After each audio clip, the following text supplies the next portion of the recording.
और भ्रांतियां फैली नहीं है, कुछ लोग उस भ्रांतियों को फैलाना चाह रहे हैं, खास करके भारतीय जनता पार्टी के लोग। वास्तव में स्थिति यह है कि बिहार में 2006 में मुख्यमंत्री नीतीश कुमार जी ने एक्ट बना के, कानून बना के अति पिछड़ा वर्ग के लोगों को, महिलाओं को, दलित समुदाय के लोगों को और अनुसूचित जाति को आरक्षण देने की व्यवस्था की थी। और वह मामला हाई कोर्ट और सुप्रीम कोर्ट तक वह संपुष्ट हुआ। हाई कोर्ट और सुप्रीम कोर्ट दोनों ने उस मामले को संपुष्ट किया कि जो बिहार ने आरक्षण की व्यवस्था की है वो सही है। और उसके बाद से आज तक लगातार उसी एक्ट के तहत चुनाव हो रहा है और इस बार भी जो चुनाव हो रहा था उसी एक्ट के तहत हो रहा है।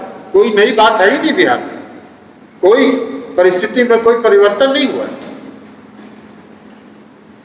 लेकिन कुछ भारतीय जनता पार्टी के नेताओं का हमने बयान देखा कि सुप्रीम कोर्ट ने कहा था आयोग बनाइए और इसलिए आयोग नहीं बनाने के कारण ये बात हुई।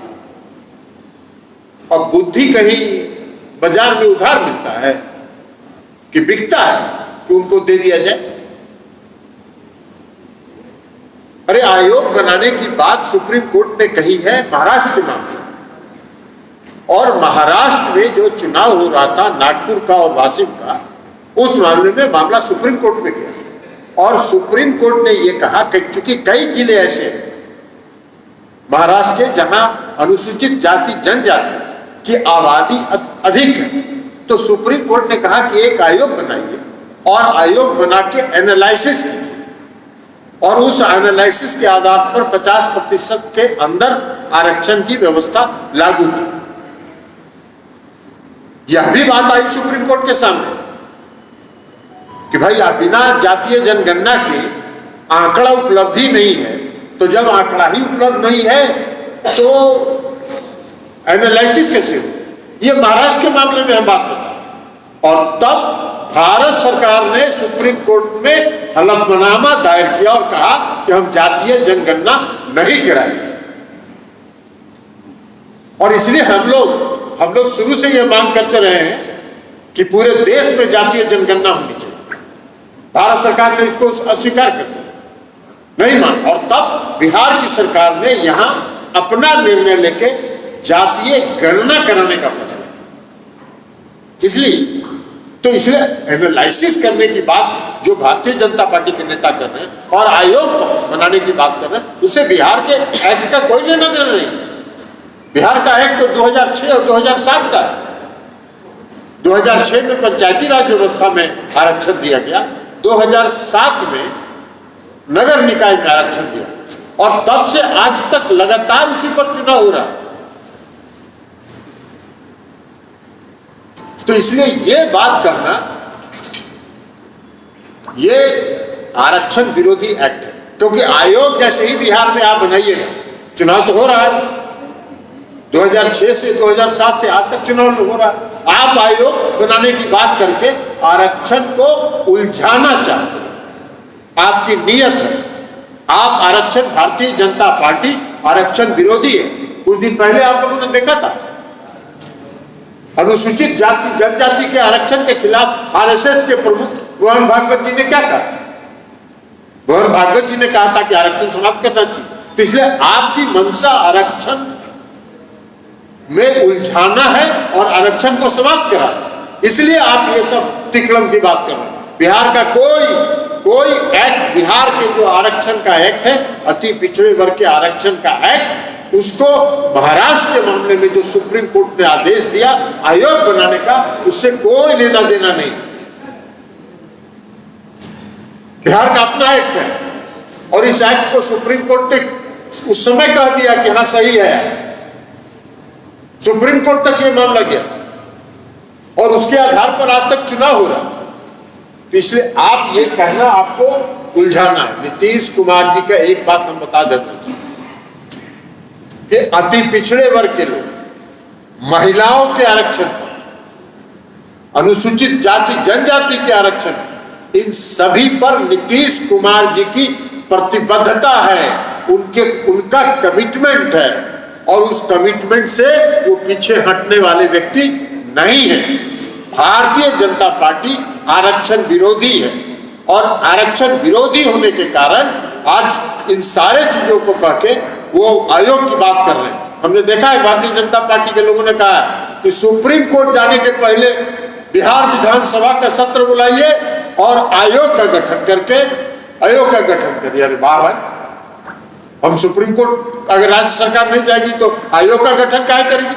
हमारा एक तो 2006 से 2007, आप आयोग का गठन करा के अति पिछड़े के आरक्षण को उलझाना चाहते और इसलिए आपकी नियत, भारतीय जनता पार्टी की नियत साफ नहीं है। भारतीय जनता पार्टी आरक्षण विरोधी है, इसलिए उलझाना चाहती है। तो हम लोगों का ये स्टैंड साफ है, राज्य सरकार निर्णय करेगी। हमने कहा कि मुख्यमंत्री नीतीश कुमार जी की प्रतिबद्धता है और अपने उस कमिटमेंट को पूरा रखने के लिए और उस कमिटमेंट को कायम रखने के लिए नीतीश कुमार जी को जो भी कार्रवाई करनी होगी वो करेंगे। हाँ, जहां तक पार्टी के सवाल है, हमने देखा कि वो आंदोलन की घोषणा कर रहे हैं, उनके आंदोलन की कोई चिंता नहीं है, इसलिए कि अति पिछड़ा वर्ग बिहार का ये जानता है कि हमारा असली हितैषी नीतीश कुमार और नीतीश कुमार जी ने ये हमको समाज के मुख्य धारा में लाया है और अंतिम समय तक वो हमारे हित के लिए लड़ेंगे और अति पिछड़े वर्ग के लोग संतुष्ट हैं इस बात से कि जब तक नीतीश कुमार जी बिहार में हैं तब तक हमारे हक को कोई छीन नहीं सकता है। हालांकि भारतीय जनता पार्टी षड्यंत्र करेगी छीनने का, तो इसलिए राज्य पार्टी ये तय करेगी एक सप्ताह के अंदर और हर जिले में, हर जिला मुख्यालय पर आरक्षण विरोधी भाजपा का पोल खोल कार्यक्रम ये तय करेंगे और एक सप्ताह के अंदर उस कार्यक्रम को तय करके घोषित करेंगे। एक सेकंड जरा सा नहीं, उस पर जो भी सवाल पूछना होगा राष्ट्रीय अध्यक्ष जी पूछिएगा, हम भी थोड़ा सा ऐड करना चाहते हैं। माइक रख दीजिए, मेरा माइक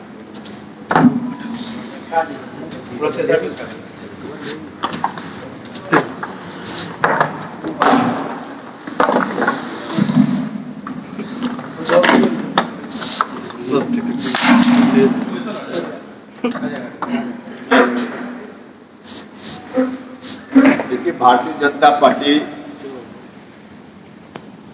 का दो चेहरा है।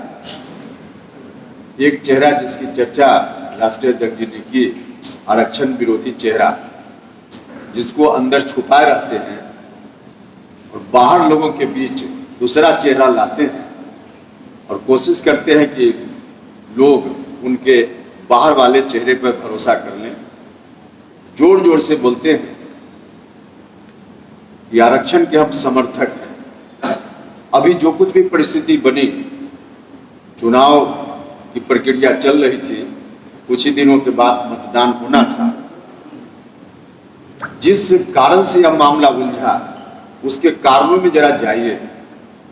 जो पेटिशनर है इस केस का, जरा आप लोग अपने स्रोत से भी पता कीजिएगा कि कौन पेटिशनर है, किसके पेटिशन के कारण कोर्ट ने इस तरह का निर्णय दिया। आपको पता चल जाएगा कि भारतीय जनता पार्टी का क्या लिंक है उससे। आज रुका है रिजर्वेशन, इसके लिए सबसे ज्यादा सेलिब्रेट कौन कर रहा है? आप बीजेपी नेताओं के घर में व्यक्तिगत रूप से जाइए तो पता चल जाएगा कि आज कौन सेलिब्रेट कर रहा है इस बात को लेकर। हिटलर जिस तरह से कहता था कि किसी एक झूठ को 100 बार बोलो तो सच दिखेगा, इसी थ्योरी पर बीजेपी के लोग चलते हैं। बार बार किसी बात को, झूठ को भी इतनी बार बोलो कि लोग सच समझने लगे। लेकिन मुगालते में है लोग, बिहार के लोग और देश के लोग अब उनके झूठ में नहीं आने वाले।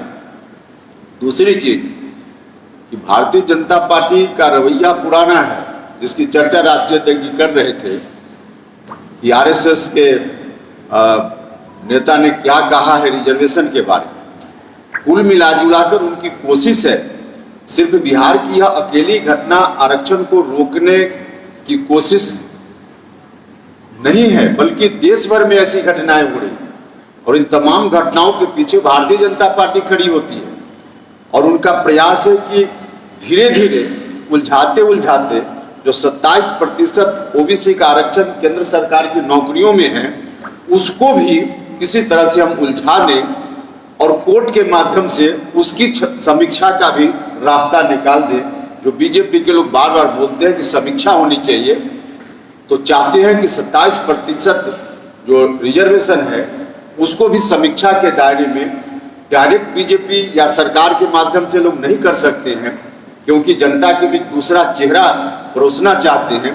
तो कोर्ट के माध्यम से इन चीजों को उलझाने की उनकी कोशिश है। आप इसकी मूल में जाइएगा, जड़ में जाइएगा कि जिस ट्रिपल टेस्ट की बात हो रही है, आयोग बनाने की बात हो रही है, उस बात की शुरुआत कैसे हुई। देखिए, उस बात की शुरुआत के पीछे 50% जिसकी चर्चा राष्ट्रीय अध्यक्ष ने की कि उसकी सीमा नहीं पार होनी चाहिए, उसमें तो स्पष्ट है कि 50% से नीचे है यहाँ। लेकिन उसके अतिरिक्त ट्रिपल टेस्ट में कोर्ट ने जो कहा, जो आधार बना कोर्ट के इस तरह की बात को करने के लिए, वो आधार कहां से बना। एक बार नहीं, सुप्रीम कोर्ट से लेकर कई राज्यों के उच्च न्यायालयों ने अनेक बार कहा, अलग अलग मामलों को सुनते हुए, कि भारत की सरकार या संबंधित राज्य की सरकार हमको डाटा दे जात के बारे में, रिजर्वेशन जिनको दे रहे हैं उनके बारे में डाटा दीजिए। डाटा इनके पास नहीं है, नया फ्रेश डाटा नहीं है, फ्रेश डाटा जुटाना नहीं चाहते हैं और इसके पीछे भी इनकी मंशा साफ नहीं है, वरना डाटा लोग जुटाते। और फ्रेश डाटा नहीं होने के कारण ही कोर्ट के सामने यह गुंजाइश बनी कि कोर्ट ने चाहे महाराष्ट्र का मामला हो, मध्य प्रदेश का मामला हो और अभी यहाँ या दूसरे राज्यों में कोर्ट ने ट्रिपल टेस्ट में कहा कि पिछड़ेपन का आंकड़ा लाइए, इसलिए कोर्ट ने एक नई व्यवस्था दे दी। अगर इन लोगों ने आंकड़ा दे दिया होता, सेंसस 10 साल पर होता है हमारे यहाँ, उस सेंसस के साथ जात की गिनती भी कराते रहते, तो कोई अलग से आंकड़ा जुटाने के लिए कोई कमीशन की जरूरत ही नहीं पड़ती। तो इन लोगों ने जो रवैया अपनाया है, उस रवैया के चलते कोर्ट में ऐसी स्थिति बनी है और इन लोगों की कोशिश वही है कि सारे मामलों को जो रिजर्वेशन से संबंधित है, अंततः 27% रिजर्वेशन को भी हम उलझा दें। तो यह इनकी कोशिश है। लेकिन ध्यान रखें भाजपा के लोग, बिहार में अभी जो चुनाव रुका है, बिल्कुल नीतीश कुमार जी का कमिटमेंट है, जब तक रिजर्वेशन ठीक से फिर नहीं आएगा तब तक चुनाव नहीं होगा। अति पिछड़ा भाइयों के रिजर्वेशन को सुनिश्चित किए बिना बिहार में चुनाव नहीं होगा। राज्य सरकार को कानूनी तरीके से जो भी कदम उठाना होगा राज्य सरकार उठाएगी, लेकिन बिना अति पिछड़ों के रिजर्वेशन या जिन वर्गों के लिए रिजर्वेशन बिहार की सरकार ने, नीतीश कुमार जी ने दिया है, उनके रिजर्वेशन के बिना कोई चुनाव नहीं होगा, रिजर्वेशन के साथ ही चुनाव होगा। पूर्व पंचायती राज मंत्री सम्राट चौधरी ने कहा कि महाराष्ट्र और मध्य प्रदेश सुप्रीम कोर्ट ने आयोग की बात कही थी, उसके बाद सरकार में जब हम लोग थे तो हम लोगों ने अनुशंसा की बात की थी। मुख्यमंत्री ने स्पष्ट रूप से सीधा कहा कि हम आयोग गठित नहीं करेंगे और उसी का आज नतीजा हुआ कि सही बात कहा था मुख्यमंत्री जी ने। आयोग की जरूरत क्या थी? बिहार में तो 2006 से और 2007 से कानून बना हुआ है, जो कानून सुप्रीम कोर्ट तक उस पर मुहर लगा चुका है। तो यहां आयोग बनाने, और यहां तो 50% से कम आरक्षण है। आयोग बनाने की बात तो सुप्रीम कोर्ट ने उन राज्यों के लिए कहा, और खास करके एक राज्य के बारे में, महाराष्ट्र के बारे में, कि उसका एनालिसिस की। तो जब वो ये कहते हैं और जब वो ये कहते हैं कि हम लोगों ने प्रयास किया, इसका मतलब है कि वो उलझाना चाहते थे उसी समय से। वो आरक्षण विरोधी है, भारतीय जनता पार्टी आरक्षण विरोधी है, इसलिए इस पूरे आरक्षण को उस आयोग में और एनालिसिस में उलझाना चाहती है। एनालिसिस की जरूरत क्या है? आयोग की कोई जरूरत नहीं, एनालिसिस की जरूरत नहीं है, तो आयोग की क्या जरूरत?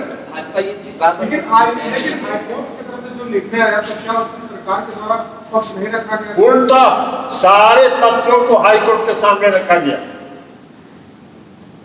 पूरी तैयारी क्या आगे आप लोग सुप्रीम कोर्ट जा रहे हैं क्या? ये तो राज्य सरकार तय करेगी ना। अभी राज्य सरकार कौन दबाव दे रहे हैं? इस पर इसकी जानकारी राज्य निर्वाचन आयोग पर दबाव दिया कोई दबाव नहीं है। हाईकोर्ट का ऑर्डर था तो राज्य निर्वाचन आयोग तो उस ऑर्डर को मानने के लिए बाध्य है, कोई दबाव नहीं। ये सब उन लोगों का उद्घाटन कहानी। रविशंकर प्रसाद ये कह रहे हैं कि 6 फैसले इस तरह के सुप्रीम कोर्ट में आ चुके हैं और वो राज्य सरकारों के खिलाफ है और ये भी सुप्रीम कोर्ट में आपका केस ज्यादा दिनों तक नहीं अब वो टिकेगा कि नहीं टिकेगा, वो कितना बड़ा एक्सपर्ट है हमको मालूम है ना। वो तो अभी कुछ दिन पहले देखे थे कि वो अमित शाह जी को डिफेंड कर रहे थे, कह रहे थे कि वो आर्मी का हवाई अड्डा है। अरे भाई हम ये सब लोग को सवाल कहाँ पूछ रहे थे, हम लोग तो कह रहे थे कि पूर्णिया का हवाई अड्डा बना कि नहीं बना। तो होम वर्क वो नहीं करते हैं और इसलिए आजकल उनको भारतीय जनता पार्टी। तो सुशील मोदी भी कह रही है कि नीतीश कुमार की जीत का यह परिणाम है, नीतीश कुमार की जीत का यह परिणाम सुशील मोदी कह रहे हैं। किशोर जी ने कहा है कि मुख्यमंत्री से हाल में मुलाकात के दौरान उन्होंने जदयू को लीड करने का उनसे आग्रह किया। यार उस पर है ही नहीं। आज हम सवाल बात कर रहे हैं रिजर्वेशन नगर निकाय के सर इसी मुद्दे पर सर इसी नगर निकाय के चुनाव पर बात। सर इसी मुद्दे पर सुशील मोदी कह रहे हैं कि नीतीश कुमार की जीत का यह परिणाम है जो सभी भोग रहे हैं। नीतीश कुमार जी की जीत का परिणाम नहीं है, नीतीश कुमार जी का कि पिछड़ों के प्रति जो कमिटमेंट है, उनकी जो प्रतिबद्धता है उनके आरक्षण की। कोई ये लोग थे क्या, कहाँ थे जो जिनकी चर्चा आप कर रहे हैं? ये जब नीतीश कुमार जी ने 2006 और 2007 में जब कानून बनाया था पंचायतों में आरक्षण का और नगर निकाय में, ये कहाँ थे, इथे क्या? भाजपा सर एक ही चीज बार बार पूछ रहे कि आखिर आयोग का गठन क्यों नहीं होना चाहिए? आयोग का गठन करने की जरूरत क्या है? यहां तो 50% से कम आरक्षण है और ये जो कानून यहां बना हुआ है एक्ट, उस एक्ट पर सुप्रीम कोर्ट की मुहर लगी हुई है।